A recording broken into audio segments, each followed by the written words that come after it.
Hi friends, ഇന്ന് ഞാൻ വന്നിരിക്കുന്നത് 4 മുട്ട വേവിച്ച് അത് അവിടെ മാറ്റി വെച്ചിട്ടുണ്ട് കേട്ടോ. ഒന്ന് നമുക്ക് ഇത് വെച്ചിട്ട് നല്ലൊരു ഗ്രേവി ഉണ്ടാക്കാം. അതിന് ചെറിയുള്ളി, വലിയുള്ളി, ഇഞ്ചി, തക്കാളി ഇതിന് നമ്മൾ ചോപ്പറിലിട്ട് ചോപ്പ് ചെയ്യാനായിട്ട് വെക്കുക കേട്ടോ. പിന്നെ ഒരു പാത്രത്തിൽ ഒരു 4 വറ്റൽമുളക് വെള്ളം ഒഴിച്ച് വെച്ചിട്ടുണ്ട്.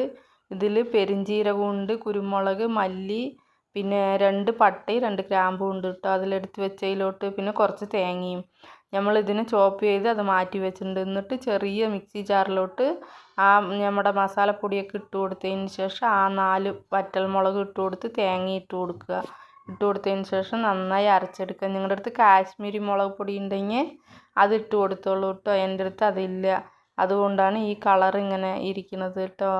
പിന്നെ കുറച്ച് ഓയിൽ ഒഴിച്ചതിന് ശേഷം നമ്മൾ ക്രഷ് ചെയ്ത് വെച്ചിരിക്കുന്നത് ഇട്ട് കൊടുത്ത് നന്നായിട്ട് വഴറ്റിയെടുക്കുക കേട്ടോ. മുഴുവനായി അതിലിട്ട് കൊടുത്തിട്ട് നന്നായി മിക്സ് ചെയ്യുക. മിക്സ് ചെയ്തതിന് ശേഷം ഇതിലോട്ട് നമ്മൾ അരച്ച് വെച്ചിരിക്കുന്ന പേസ്റ്റ് ഇട്ട് കൊടുക്കുക. ലേശം കരിവേപ്പിൻ്റെ ഇല ഇട്ട് കൊടുക്കുക. എന്നിട്ട് നന്നായി വഴറ്റിയെടുക്കുക കേട്ടോ. അതിൻ്റെ പച്ചമണം ഉണ്ടല്ലോ, അതൊക്കെ മാറുവോളം നന്നായി മിക്സ് ചെയ്യുക. ഇതാദ്യമായിട്ടാണ് ഞാൻ ഉണ്ടാക്കിയതെങ്കിൽ നല്ല ടേസ്റ്റ് ഉണ്ടായിരുന്നു കേട്ടോ. നിങ്ങൾ ഇതേമാതിരി ഒരു പ്രാവശ്യം ഉണ്ടാക്കി നോക്കുക. പിന്നെ നമുക്ക് ആ മിക്സി അരച്ചില്ലേ, അതിൽ തന്നെ കുറച്ച് വെള്ളം ഒഴിച്ചിട്ട് അതും ഒഴിച്ചു കൊടുത്തിട്ട് നമ്മളിത് അടച്ച് വയ്ക്കുക. അടച്ച് വെച്ചതിന് ശേഷം ഇത് ഒന്ന് തിള വരില്ല. തിള വന്നതിന് ശേഷം വറ്റിച്ചെടുക്കണ്ട. തിളച്ച് വന്നത് ഈ മുട്ട നമ്മൾ വേവിച്ച് വെച്ചില്ലേ, അതിൽ ഓരോ വരയിട്ട് കൊടുത്തിട്ട് അതും ഇട്ട് കൊടുത്ത് അടച്ച് വയ്ക്കുക. അടച്ച് വെച്ചിട്ട് വീണ്ടും കുറച്ച് നേരം ഇതിനെ വറ്റിച്ചെടുക്കുക.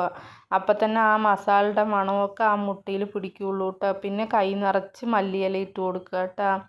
മല്ലിയില ഇട്ട് കൊടുത്തതിന് ശേഷം നമുക്ക് ഇതിനെ വീണ്ടും ഒന്ന് അടച്ച് വയ്ക്കുക. അടച്ച് വെച്ചതിന് ശേഷം ഇതാ നമ്മുടെ മസാലക്കറി ഇവിടെ റെഡി ആയിട്ടുണ്ട്. 4 മുട്ടേനെ ഉള്ളൂ. പക്ഷേ ചപ്പാത്തി, ദോശ, പൊറോട്ട, ചോറ് എല്ലാത്തിൻ്റെ കൂടെയും നല്ല ടേസ്റ്റ് ഉണ്ടായിരുന്നു. എല്ലാമേ ഇപ്പോൾ ഒരുമിച്ച് കഴിക്കാൻ പറ്റില്ലല്ലോ. ഞാൻ ദോശ ഇഡ്ഡലിൻ്റെ കൂടെയൊക്കെ കഴിച്ചു കേട്ടോ. ഇന്നത്തെ വീഡിയോ എത്രയെന്നെ ഉള്ളൂ. ബായ്.